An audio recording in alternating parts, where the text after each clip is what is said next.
11번 중 11번 모두 지금보다 더 상승했다 라는 100% 확률을 볼 수 있습니다. 1987년 블랙 먼데이에도 말이죠. 안녕하세요. 웅덩이 매매법 레버리지 ETF 장기 투자자 디벨론몽입니다. 오늘도 계좌 먼저 공개하고 시작합니다. 미국 직투 계좌는 78% 수익률과 1억 3,500만원 수익 중이며 국내 계좌는 70% 수익률과 820만원 수익 중에 있습니다. 그리고 두 번째 계좌와 환차익, 비트코인 1,900만원 수익까지 현재 총 2억 정도 수익을 보고 있는 상황입니다. 자, 이번 주 미국 증시 흐름을 살펴보면 금요일 PCE 물가지수 발표를 기다리며 최근 5일 동안 횡보한 S&P 500과 나스닥을 볼 수 있습니다. 그리고 어젯밤 PCE 물가지수가 발표되었는데요. 여러분들이 꼭 아셔야 할 핵심 내용만 공유드리겠습니다. 자, 먼저 PCE 물가지수입니다. 전년 대비로 바라보자면 지난달엔 2.4%였는데 이번에 0.1% 상승한 2.5%로 발표가 되었습니다. 그러나 예측치 2.5%에 부합했으며 전월 대비로 바라보더라도 지난달과 예측치 모두 0.4% 상승인데 이를 하회한 0.3%로 발표된 모습을 볼 수 있습니다. 즉 이는 전년 대비는 예측치에 부합, 전월 대비는 예측치보다 더 잘 나오며 인플레이션 둔화에 힘을 실어주는 데이터로 볼 수 있습니다. 그리고 가장 중요한 근원 PCE를 살펴볼 텐데요. 먼저 전년 대비부터 살펴보면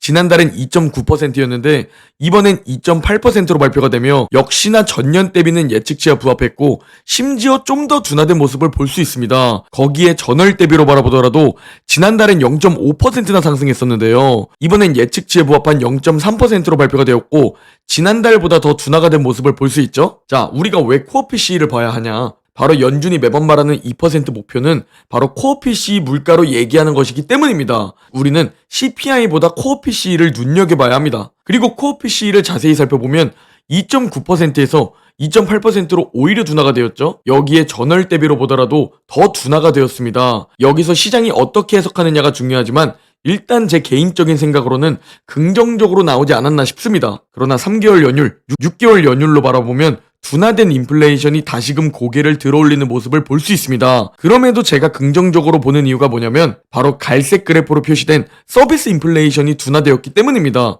제가 맨날 영상을 통해 서비스 인플레가 끈적끈적하다 라는 말씀을 많이 드렸습니다. 그런데 드디어 작년 9월부터 급등하던 이 갈색의 서비스 인플레이션 부분이 크게 둔화된 모습을 볼 수 있습니다. 즉 개인적으로 노란색의 비내구재가 상승했지만 서비스 둔화가 더 호재이지 않나 라는 생각을 하고 있습니다. 그리고 어젯밤 파월이 연설에서 이 PCE 발표를 보고 꽤나 긍정적인 말을 해주지 않을까 라는 생각을 했었는데요. 왜냐면 최근 연준 위원들이 최근 인플레이션 데이터가 실망스럽다며 금리 인하가 미뤄질 수 있고 금리 인하 횟수도 줄어들 수 있다 라는 불안감을 심어주었기 때문입니다. 그리고 PCE가 둔화된 모습을 봤으니 3회 금리 인하 그대로 가지 않을까? 라는 생각을 혼자 해봤습니다. 그러나 아쉽지만 파월도 신중한 답변을 내놨습니다. 우선 PCE 가격 지수를 보고 우리의 기대치에 상당히 부합한다 라는 긍정적인 말을 하며 시작했지만 2% 목표까지 더 지속해서 둔화되고 있다 라는 확신을 가질 자료가 더 필요하다고 말했습니다. 그리고 이 확신을 어떻게 가질 수 있냐?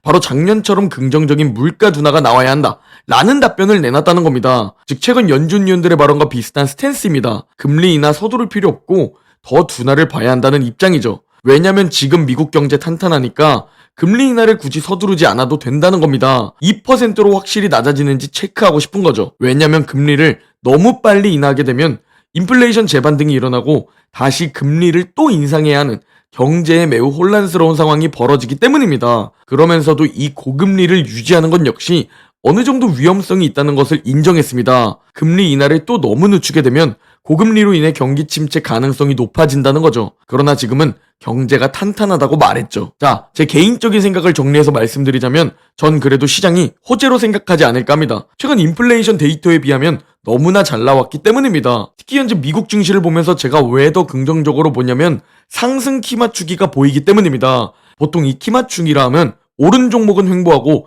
못 오른 종목이 상승하면서 키를 맞추는 상승 키 맞추기가 있고 주도주가 떨어지고 못 오른 종목은 횡보하는 하락 키 맞추기가 있는데요. 이번 주 미국 증시를 보면 주도주로 불리는 반도체와 AI가 쉬웠고 반대로 많이 못 올랐던 에너지, 유틸리티, 부동산 섹터가 상승한 모습을 볼 수 있습니다. 즉 지금은 상승 키 맞추기인 것이죠. 또한 미국 증시는 조용히 계속 상승하고 있습니다. 현재 증시가 제자리 걸음이라 느껴지시겠지만 증시는 계속해서 서서히 올라가고 있습니다. 그리고 어느새 5200포인트까지 올라왔는데요.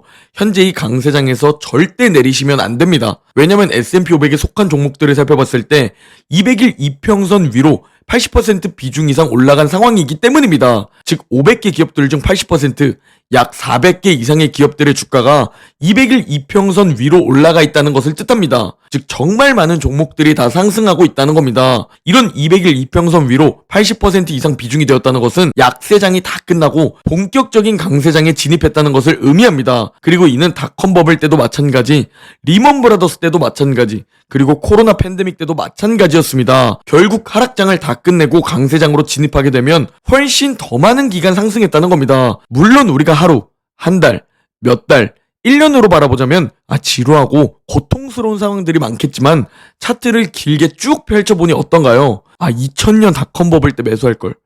2008년 리먼 브라더스 때 매수할걸. 이라는 후회가 밀려올 겁니다. 그리고 이는 2030년이 되어도 마찬가지입니다.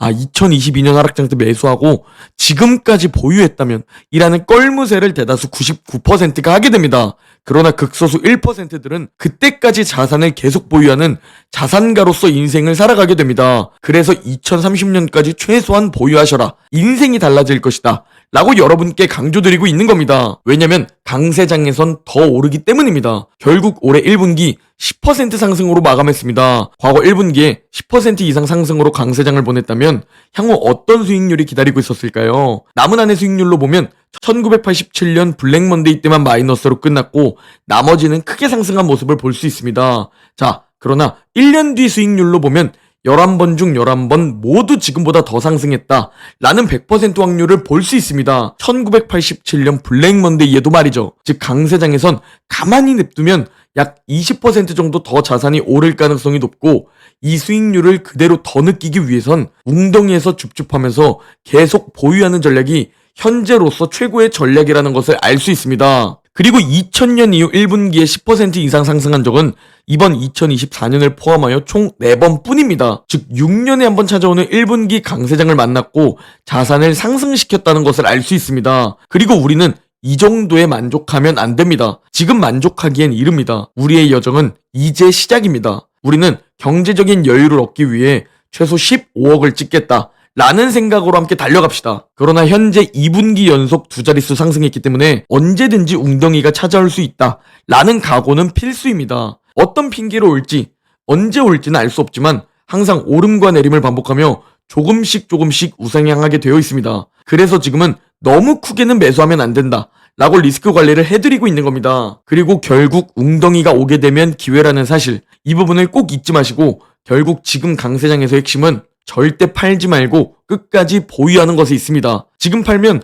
나중에 장기 투자자들 보면서 나도 지금까지 가지고 있었더라면 이라는 껄무새가 되는 겁니다. 부동산의 자산가, 주식 자산가들은 모두 그냥 가만히 들고 있습니다. 그들도 함께 자산의 등락을 다 버텨내는 겁니다. 그리고 우리도 함께 버텨내야 합니다. 웅덩이 곧 올 것 같은데 라는 마음으로 팔면 절대 안 됩니다. 웅덩이가 오면 줍줍하면 되고 오르면 자산 상승을 즐기면 되는 우리는 정말 마음 편한 오질 웅줍 투자를 지속하고 있습니다. 제가 끝까지 버텨내고 끝까지 보유해볼 테니 우리 함께 최소 15억 이상 달성해서 원하는 경제적 자유를 이룹시다. 그리고 마지막으로 제 유튜브 멤버십에서는 제 실시간 매수와 매도 포지션을 공유드리고 있습니다. 비트코인 역시 5천만 원대부터 멤버십 분들과 함께 웅줍을 시작했으며 미국 주식은 뭐 말할 것도 없죠. 정말 많은 분들이 함께 자산을 불리고 있습니다. 또한 제가 선정한 중요한 리포트와 제가 결제하고 보는 미국 주식 자료들, 비트코인 자료, 투자 자료 중 엑기스만 정리해서 공유를 드리고 있습니다. 정말 그 어떤 곳보다 최고의 퀄리티라 자부합니다. 관심 있으신 분들은 제 유튜브 채널 들어오셔서 가입 버튼 누르고 가입해 주시거나 영상 더보기나 고정 댓글에 가입 링크 기재해 둘 테니 클릭하셔서 가입해 주시면 후회 없으실 겁니다. 오늘 영상은 여기까지입니다. 제 영상이 도움이 되셨다면 구독, 좋아요, 알림 설정 부탁드립니다. 그럼 내일 영상에서 뵙겠습니다.